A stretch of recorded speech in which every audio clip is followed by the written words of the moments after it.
Amém, amém. Tudo é possível, somente crer. Boa noite com Jesus. Nós damos boas-vindas a todos para nosso culto nesta noite e desejamos que Deus tenha uma bênção especial a cada um que tem enfrentado esse ar frio e tem vindo até a sua casa. Deus conhece o propósito, sabe que ninguém está aqui para passear, né? Temos vindo para adorá-lo, para ouvirmos a sua palavra, pois que sua palavra é a semente de vida eterna. Zacarias, no capítulo 14, vamos ler 2 versículos, versos 6 e 7. No livro de Zacarias, bem pertinho de São Mateus. Só voltar. Primeiro livro do Velho Testamento, segundo. Cumprimentamos nossos irmãos que estão conosco pela internet. Deus abençoe a todos. E o irmão Dionísio veio hoje, né? Ah, se o senhor não tivesse vindo, rapaz, ia passar o senhor para trás, hein? Zacarias 14. O último capítulo de Zacarias. Encontrou? Versos 6 e 7.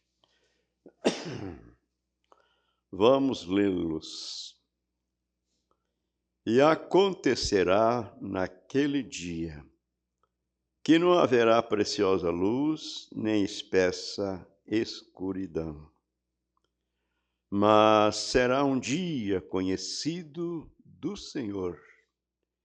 Nem dia, nem noite será, e acontecerá que no tempo da tarde haverá luz. Vamos repeti-los? E acontecerá naquele dia que não haverá preciosa luz, nem espessa escuridão. Tal como não é quente nem frio, então é morno, né? Mas será um dia conhecido do Senhor. Nem dia, nem noite será, e acontecerá que no tempo da tarde haverá luz. Senhor Deus, em cuja presença nós estamos, o Senhor tem nos prometido que onde estivesse 2 ou 3 reunidos em seu nome, o Senhor estaria ali no meio deles. Assim sendo, o Senhor está presente aqui entre nós. Agradecemos por sua palavra escrita. O Senhor não está falando conosco com sua voz audível desde o céu, mas o Senhor deixou isso escrito em um livro para que nós pudéssemos ter uma bússola para nos endereçar à vida eterna nesse tempo final. Então, rogamos ao Senhor, acrescente as suas bênçãos à leitura que fizemos e que teu Espírito Santo venha para falar, para vivificar a sua palavra em cada coração. Oramos, Senhor, no nome de Jesus, teu Filho amado. Amém. Assentai-vos, damos boas-vindas à nossa irmã visitante, que a irmã se sinta bem em nosso meio e que possa tirar um bom aproveito daquilo que queremos meditarmos nesta noite. Pois bem, amados, a escritura para esse tema está em Marcos, capítulo 10, a partir do versículo 17, onde a Bíblia nos relata que aquele moço correu até onde estava Jesus, ajoelhou sobre os seus pés e lhe perguntou: Bom mestre, que farei para herdar a vida eterna? E Jesus perguntou se ele conhecia os mandamentos e citou para ele não matarás, não roubarás, não furtarás, não dirás falsos testemunho, honra teu pai e tua mãe.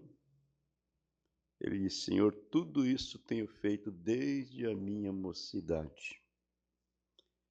Mas Jesus disse: falta-te uma coisa. Vai, vende tudo que tens, dá aos pobres e terás um tesouro no céu. Vem e segue-me. E a Bíblia diz que ele voltou pesaroso desta palavra que ele ouviu de Jesus, né? Ele voltou pesaroso porque possuía muitas propriedades.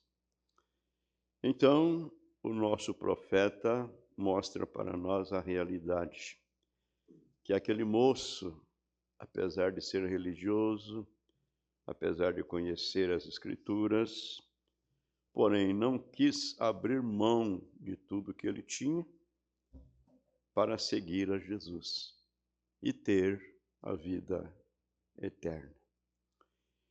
E então, depois, quando nós o encontramos na próxima vez, ele estava lá no Hades, lá no inferno. E de lá ele viu Lázaro nos braços, no seio do pai Abraão, e clamou para que Abraão mandasse Lázaro molhar, ainda que fosse a ponta do dedo na água, para refrescar a sua língua, porque ele estava em tormento. Então, o que adianta o homem ganhar o mundo inteiro se perder a sua alma? Ou o que dará o homem em resgate à sua alma? Então, nós estamos meditando sobre esse assunto, abandonando tudo. Muito bem, nós paramos aqui no último culto, na escola, domingo passado, no parágrafo 168,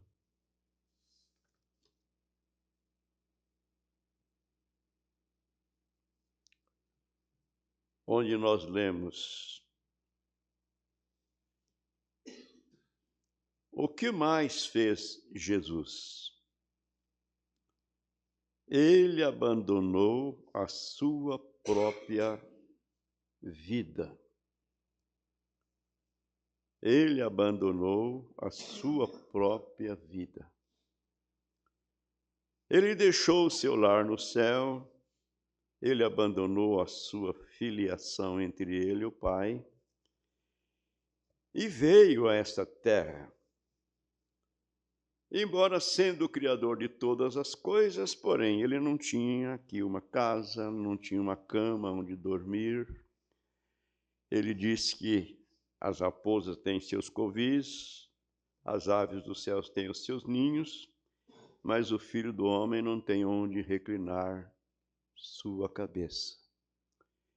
E a gente lendo as Escrituras, aí a gente vê o tanto que ele se humilhou, ao ponto de tomar um ventre emprestado para nascer, e ao nascer, nasceu em uma manjedoura.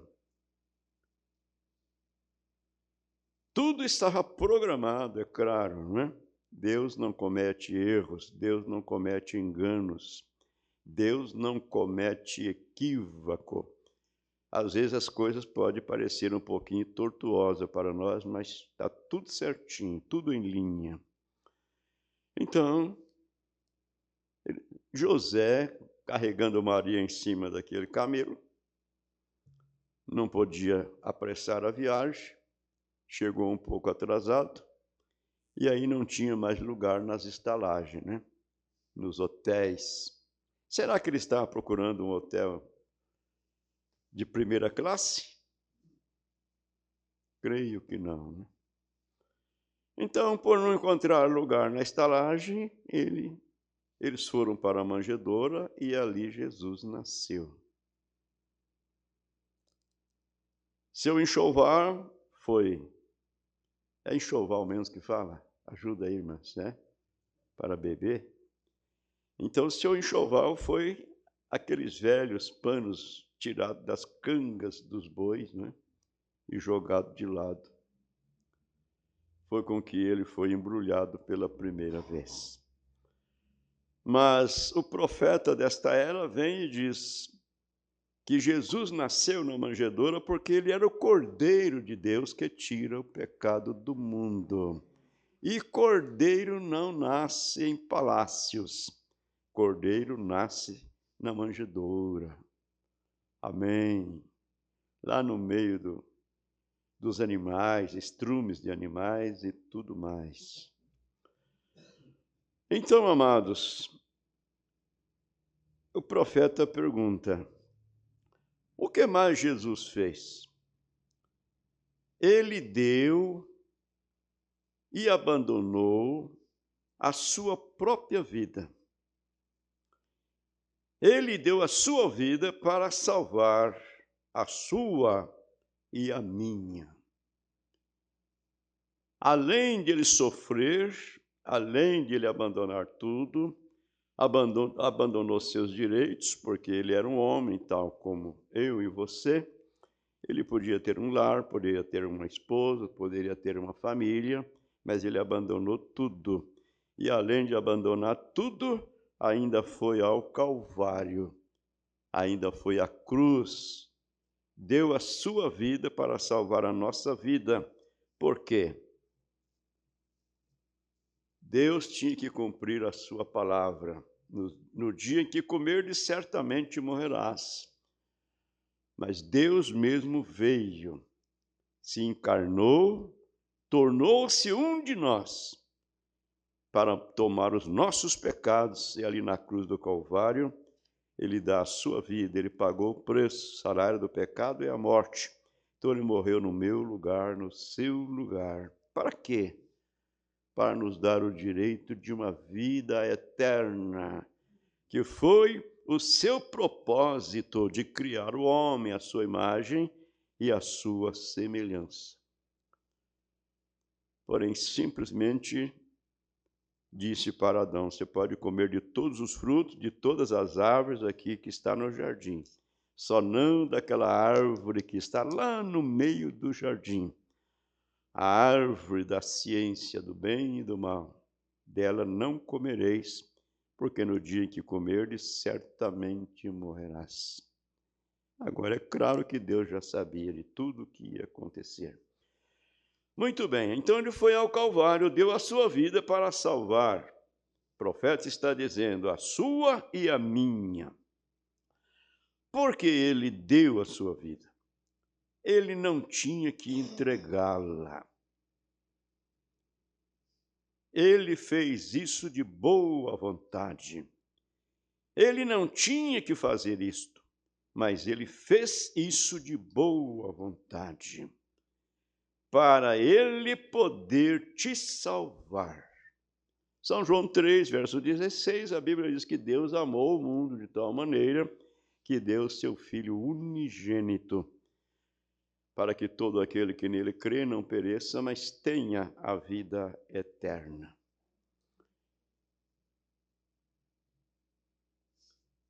Então, ele não tinha necessidade de fazer aquilo, mas o amor, Deus é amor, e o amor de Deus, que é tão grande, o constrangeu prover a graça para salvar a mim e a você.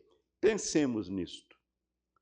Vamos lembrar daquela expressão que nós lemos aqui, o profeta dizendo: Deus nos dá, mas nós não queremos, muitas vezes, examinar, averiguar. E se alguém me der alguma coisa, então eu vou ver o que me pertence, o que é que eu possuo. Então Deus nos dá. Agora nós precisamos averiguar. Deus está nos dando o quê? Ele não prometeu para nós aqui uma vida de esplêndida regalia. Antes ele diz: no mundo tereis aflições, né? Ele não prometeu um berço de rosa, mas ele prometeu graça para nós vencermos os problemas e sairmos vitoriosos do outro lado. Então, amados, em troco da vida eterna, não importa o que passamos aqui. Veja, nossos irmãos primitivos, era só negar a Jesus e eles estariam livres da morte. mas eles preferiram morrer de que negar a fé. Porque, de qualquer maneira, eles iam morrer mesmo, ou cedo ou tarde iam morrer. Então, eles deram suas vidas, porém, ao morrer, a alma deles subiam para a glória. Amém. E eles estão ali esperando por mim e por você. Então, o profeta diz assim: e agora ele é o único que pode te salvar. Então ele conta para nós que alguém disse que uma denominação diz, a igreja deles, que a igreja deles salva. Eu sei que há uma denominação que diz que a igreja deles te salva. Quão enganados estão, né? Quão enganados estão. Então Jesus morreu em vão. Ele não precisava ter morrido se a igreja salva. Mas o profeta continua dizendo: você é salvo por Jesus Cristo ou você está perdido. Só há um caminho para ir ao céu, e esse caminho é Jesus. Não há um atalho para chegar lá. Não tem nenhuma igreja, não tem nenhum um grande homem, um santo homem, não tem papa, não tem bispo, não tem pastor, não tem nada que te salva. O que te salva é Jesus Cristo por meio da fé, não é? Por graça, por meio da fé. Então, você é salvo por Jesus Cristo ou você está perdido.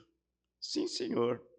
Nada que você possa fazer, nenhuma coisa que você possa fazer. Aí a gente vê pessoas que fazem isso, que fazem aquilo, e que pertencem a tais associações, não é?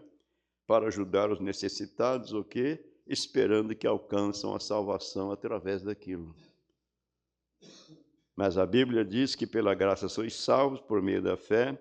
Isso não vem de vós, é um dom de Deus, não vem das obras, para que ninguém se glorie. Não somos salvos pelas obras. É claro que as obras acompanham a salvação, mas você não é salvo por obras. Então, o profeta está dizendo: você é salvo por Jesus Cristo ou você estará perdido. Sim, Senhor. Não há nada que você possa fazer, nenhuma coisa que você possa fazer. Apenas o que você tem que fazer é arrepender-se de seus pecados. Reconhecer que é um pecador, que é um miserável e que não tem nenhum mérito, mas crê que Jesus Cristo pode te salvar e o recebe, o aceita como seu Salvador. Amém. Jesus, sim, Ele pode te salvar. Sim, Senhor. Ele deu a sua vida por você. Amém. Ele pode te salvar porque Ele já pagou o preço da sua salvação. Agora, amados,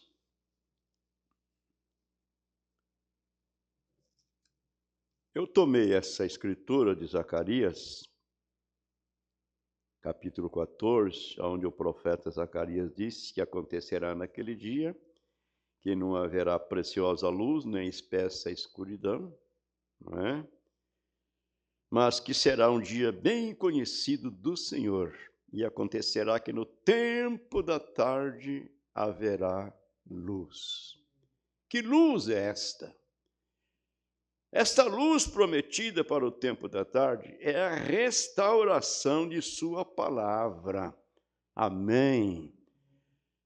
Veja, porque nem só de pão viverá o homem, mas de toda a palavra que sai da boca de Deus. Repito, a palavra de Deus é a palavra semente.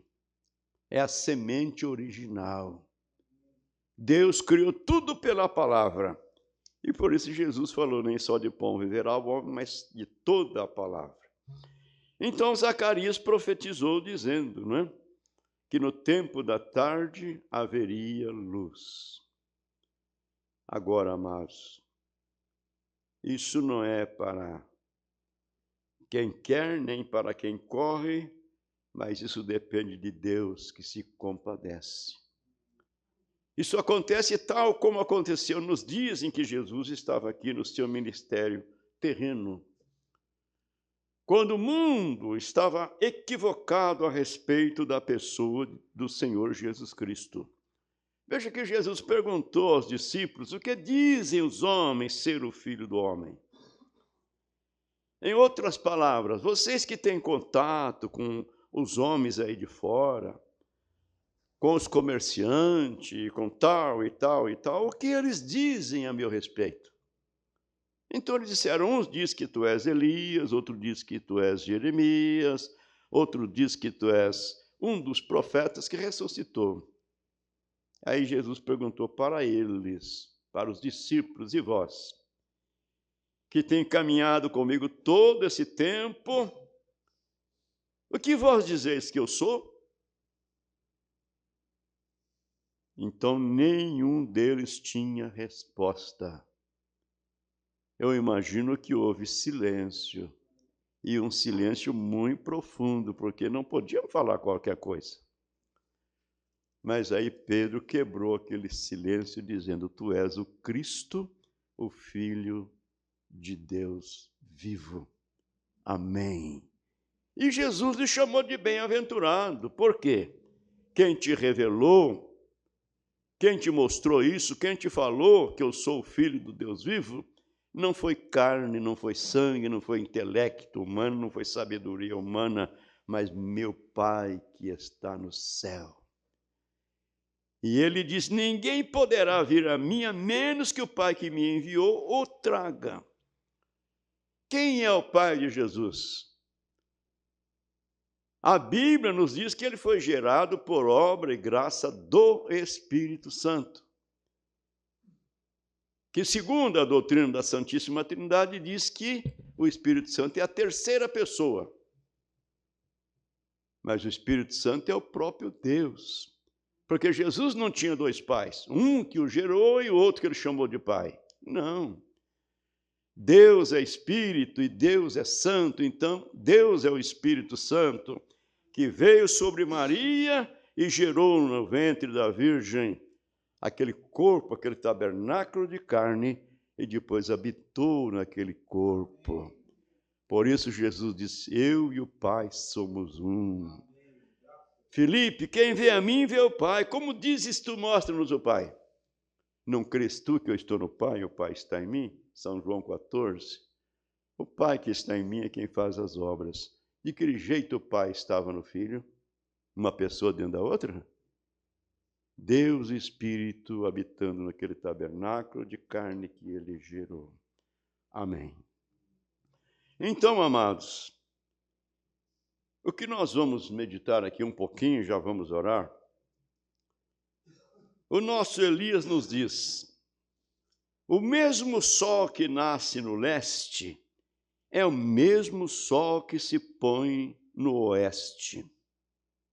É o mesmo sol que nasce no leste, é o mesmo sol que se põe no oeste. O mesmo Jesus que foi reticência, derramou o seu espírito no Oriente sobre aquelas pessoas, é o mesmo Jesus que está nestes últimos dias, derramando o seu espírito sobre o povo ocidental. Ele prometeu isto. Amém. Aí dá vontade de voltar lá em São João 14, aonde Jesus disse, né, para os seus discípulos, olha, eu rogarei ao Pai, ele vos dará outro Consolador, o Espírito de verdade, para que fique convosco para sempre, que o mundo não conhece, mas vós o conheceis, porque habita convosco e estará em vós. E disse, não vos deixarei órfãos, voltarei para vós. E no dia de Pentecostes ele voltou. Então aquele mesmo Espírito Santo que foi derramado no Oriente, É o mesmo Espírito Santo que tem sido derramado nestes últimos dias.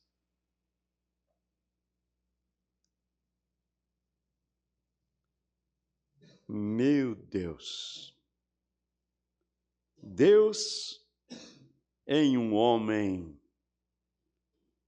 chamado William Marion Branham. Soltaram um folheto grande, não é, com esse tema. Deus em um homem chamado William Marion Branham.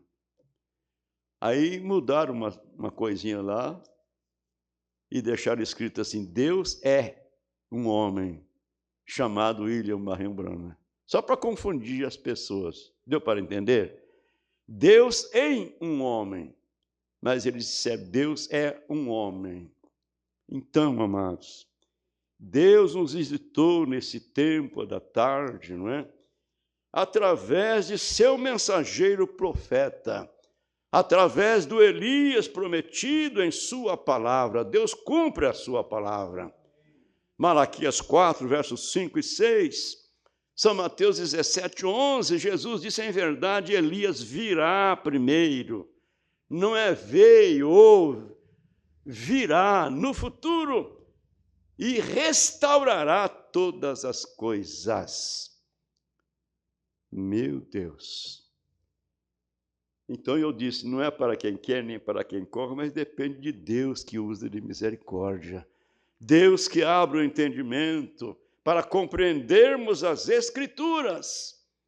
A luz que Deus prometeu que haveria no tempo da tarde era a mensagem, era a restauração de sua palavra, que as igrejas, no decorrer das eras, foram deixando para trás, até chegar num ponto das pessoas crerem que há um Deus com 3 pessoas, e essas 3 pessoas distintas formam Deus. O Pai, o Filho e o Espírito Santo, 3 pessoas distintas. Aí se pergunta, quantos deuses há? Um só. Então qual dos 3 é Deus? Não, todos os 3 é Deus. Então há 3 deuses.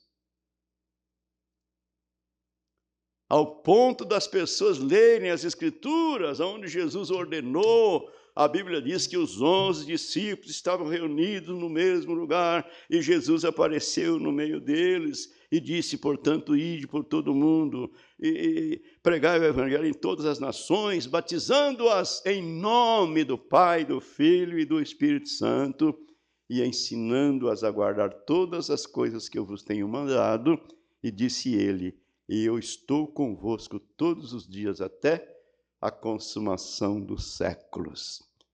Agora, é simples demais. A quem Jesus deu essa ordem? A quem Jesus estava dizendo estas palavras? Aos 11. Quem eram esses 11? Pedro estava lá, Tiago estava lá, e Felipe estava lá. E esses 11 que receberam essa ordem, eles foram ensinar às nações e batizaram-as em nome do Senhor Jesus Cristo. Não tem ninguém na Bíblia batizado em Pai, Filho e Espírito Santo. Nesses títulos, por quê? Título não é nome, Jesus mandou batizar no nome. Então, amados, o Elias veio, o Elias prometido em Malaquias 4, eis que vos envio o profeta Elias, antes que venha o dia grande e terrível do Senhor. Converterá o coração dos pais aos filhos, foi o que ele fez através de João Batista, São Lucas capítulo 1, e converter o coração dos filhos aos pais, é o que esta mensagem está fazendo, levando a nossa fé a ser igual à fé da igreja primitiva, crer que Jesus Cristo é o Emanuel, que traduzido é Deus conosco. Então, amados, no tempo da tarde haverá luz, e essa luz tem brilhado. Ele fez uma promessa. Ele diz, como foi nos dias de Ló, assim será na vinda do Filho do Homem. Meu Deus! Ele disse também que como foi nos dias de Noé, assim será nos dias da vinda do Filho do Homem. O que foi que aconteceu nos dias de Noé? Comiam, bebiam, casavam, davam-se em casamento, até que Noé entrou na arca, veio o dilúvio, consumiu a todos, e eles não perceberam. Como foi nos dias de Ló. Comiam, bebiam, plantavam, edificavam, até que Ló saiu de Sodoma e choveu fogo e enxofre. Então, ler a Bíblia só vê isso, né? Mas Jesus falou assim, será nos dias da vinda do Filho do Homem. Naqueles dias de Ló, foi quando Deus apareceu para Abraão. Abraão com 100 anos, Sara com 90 anos, com as costas viradas para a tenda, e ele fez a promessa a Abraão, dizendo, por esse tempo eu virei a ti, e Sara, sua esposa, vai conceber e vai dar à luz o filho prometido. Coitada da velhinha, né? A irmã Sara sorriu, com muita razão, né? Eu com 90 anos, meu esposo com 100 anos, casamos, éramos jovens, né? Quase que adolescentes. Nunca tivemos um filho e agora, depois de ver, ela não descreu, mas ela achou graça daquilo. E aquele que falava com Abraão disse, por que Sara sorriu? Como ele sabia que o nome dela era Sara, como ele sabia que ela tinha sorrido, e ela negou, dizendo, não, não sorri. Ué, ela estava então chamando Deus de mentiroso. Mas nós vamos ver um pouquinho mais na frente, que Sara fazia parte de Abraão, assim como você e eu, a igreja, a noiva, faz parte de Cristo. Amém. Por isso Deus não matou Sara. Ele não podia matar Sara sem danificar a vida de Abraão, porque ambos, né? Dois eram a mesma carne. Então ele fez uma promessa, ele diz, como foi nos dias de Ló, assim será na vinda do Filho do Homem. Como Deus se manifestou em um corpo humano, sentou-se ali e comeu com Abraão, de costas para a tenda, e disse a Sara o que ela estava pensando na tenda. Disse a Abraão qual era o seu nome, qual era o nome de Sara, e como ele iria visitá-los. E Sara não acreditou e riu na tenda. E o anjo disse, por que Sara riu? Na tenda, atrás do homem. Quem era esse homem? Abraão disse que ele era Elohim. Amém. Que é o Criador dos céus e da terra. Elohim quer dizer existente de si mesmo. Agora Jesus diz, como foi naquele dia, assim será na vinda do Filho do Homem. E através do ministério do Elias desta era, o mensageiro, o profeta que Deus enviou para esta era, ele fez os mesmos sinais. Nós vamos parar aqui e vamos orar. Nós vamos continuar. Domingo é ceia, né? Então, na outra quinta-feira, vamos continuar um pouquinho mais sobre esse assunto, né? Isso é muito bom. Vamos lembrar que quando o profeta estava batizando lá no Rio Raio, diante daquelas 350 pessoas, uma luz apareceu e uma voz saiu daquela luz e disse, assim como João Batista precursou a minha primeira vinda, a sua mensagem precursará a minha segunda vinda. Amém. Quando o profeta estava fazendo esses diagramas aqui das eras da igreja,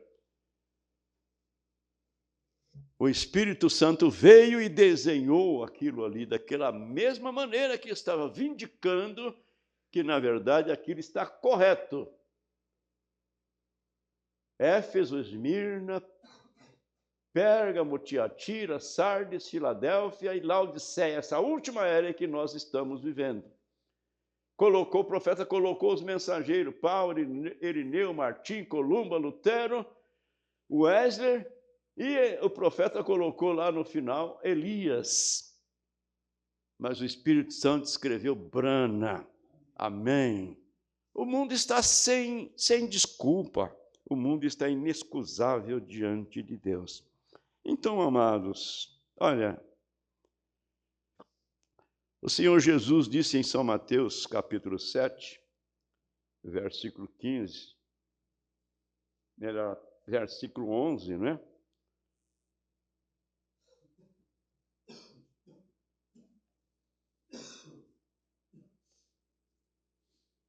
Vamos ler? Já vamos orar ao Senhor. Eu quero que o irmão Anderson venha aqui fazer uma oração. E depois o irmão Júnior virá. São Mateus 7, eu acho que é o verso 15 mesmo. Deixa eu concluir com isso aqui. Aqui está. Acautelai-vos, porém, dos falsos profetas, que vêm até vós vestidos como ovelhas, mas interiormente são lobos devoradores. Por seus frutos o conhecereis. Por seus frutos os conhecereis. Porventura colhem-se uvas do espinheiro, ou figos dos abrolhos? Assim toda árvore boa produz bons frutos, e toda árvore má produz frutos maus. Não pode a árvore boa dar maus frutos, nem a árvore má dar frutos bons. Pelos seus frutos os conhecereis. Então, amados, um falso profeta é um que está por fora da palavra. É muito fácil. São Mateus 24, a Bíblia diz assim, que surgiriam muitos falsos profetas, não um só, mas muitos. Como poderemos reconhecê-los? É pela palavra. Um falso profeta vem negando a palavra, porém um que vem mostrando para nós as Escrituras, o batismo apostólico, a doutrina apostólica, mostrando para o homem o seu devido lugar, mostrando para a mulher o seu devido lugar. Tem que ser o verdadeiro profeta, porque os falsos estão dizendo, não, olha, nós estamos vivendo numa era moderna. Os dias mudaram, os tempos mudaram, as mulheres podem cortar seus cabelos. Não tem problema não, é estar como podar uma árvore aí, ó. Brota mais bonita. Eu falo isso com experiência. Nossa vizinha, que era da Assembleia de Deus, foi para uma outra igreja, depois lá ela recebeu ordem para cortar o cabelo. Meu Deus, e uma mulher já idosa. Não tem problema. Aí você olha que antigamente, quando eu me converti, a igreja tinha doutrina, tinha santificação. Mas hoje a coisa mudou, mas Deus não mudou, a Bíblia não mudou. Será que são verdadeiros profetas? São verdadeiros ensinadores? Pelos seus frutos os conhecereis. Então, amados, vamos ser gratos, vamos ser agradecidos pelo que Deus tem feito por nós. E se Jesus, que é Deus feito carne, veio e deu a sua vida por nós, vamos voltar naquilo que o profeta disse.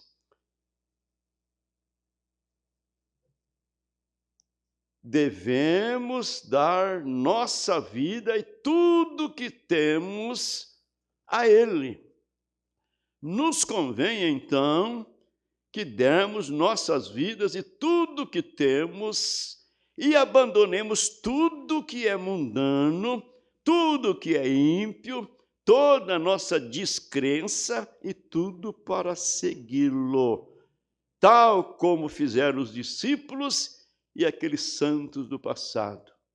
E ele pergunta, vocês não gostariam de fazer isso? Claro que nós gostamos, claro que nós desejamos abandonar tudo e segui-lo para quê? Para termos a vida eterna, para termos o direito de termos uma vida sem fim.